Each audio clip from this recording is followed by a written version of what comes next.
আজকে আমরা একটা সিম্পল ট্রিটমেন্ট টেকনিক করব।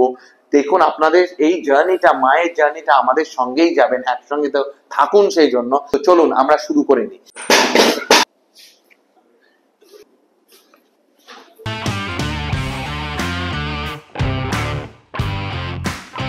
মা, আপনার কোমরে ব্যথা নিয়ে আমার কাছে আসা। কোমরে ব্যথার উৎসটা কিভাবে যদি একটু দর্শক বন্ধুদের বলেন। হঠাৎ করে মহালয়ার দিন বাথরুমে ঢুকেছি, ঢুকে হঠাৎ একটা চাদর জাস্ট একটুখানি তুলেছি, তুলেছেন? ব্যাস তারপর থেকে তখন কিছু হয়নি। তারপরে চাদরটা রেখেছি, শাওয়ারটা চালিয়েছি, আর মানে সোজা করতে পারছি মা, কোন জায়গাটা ব্যথা একটু ঘুরে যদি দেখান।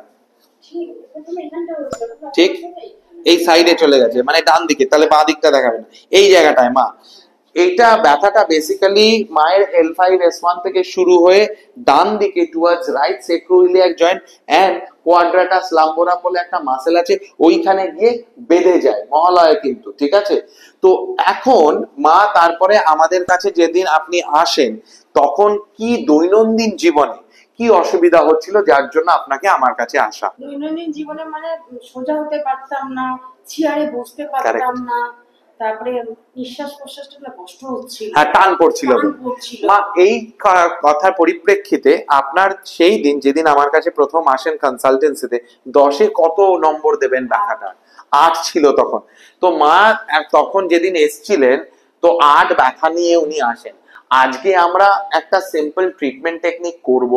দেখুন আপনাদের এই জার্নিটা, মায়ের জার্নিটা আমাদের সঙ্গেই যাবেন, একসঙ্গে তো থাকুন। সেই জন্য তো দেখি মা সেখান থেকে কতটা উঠে এসে আপনাদের কিছু উনি টিকা টিপ্পণী দিতে পারেন কিনা। তো চলুন আমরা শুরু করে নিই।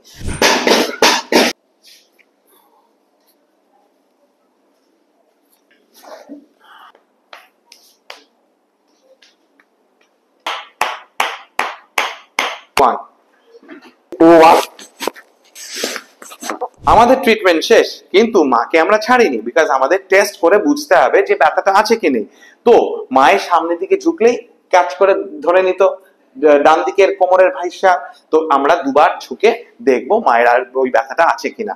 মা হাঁটু সোজা করে দুবার সামনের দিকে ঝুঁকবেন আর উঠে দাঁড়াবেন। হ্যাঁ, হাঁটু সোজা, হাঁটু স্ট্রেট। Very good.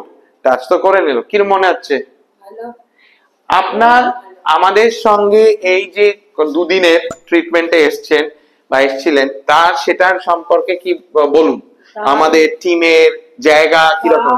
দারুণ, মানে কোনো কথা হবে না, যেখানে যে এসে এত ভালো রেজাল্ট পাবো কোনোদিন আশাই করিনি। খুব ভালো। আপনি বিরিয়ানি রান্না করতে পছন্দ করে মা, কিন্তু খায় না সে। সত্যি কথা বলছি, আর কি বলবো। কিন্তু পার্ক স্ট্রিটে এসছে, তো ছেলেকে বলেছি যে যেন মাকে না খাওয়ালেও নিজে খেলেও গন্ধটা যেন শুকিয়ে নিয়ে যায়। এত ভালো ভালো পার্ক স্ট্রিট।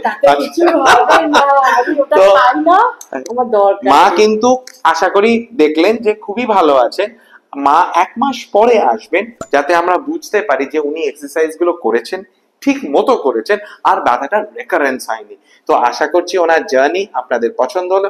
যদি আপনাদেরও কারো এরকমই সমস্যা থাকে তাহলে আমাদের ফোন করতে ভুলবেন না। Take care. Thank you so much.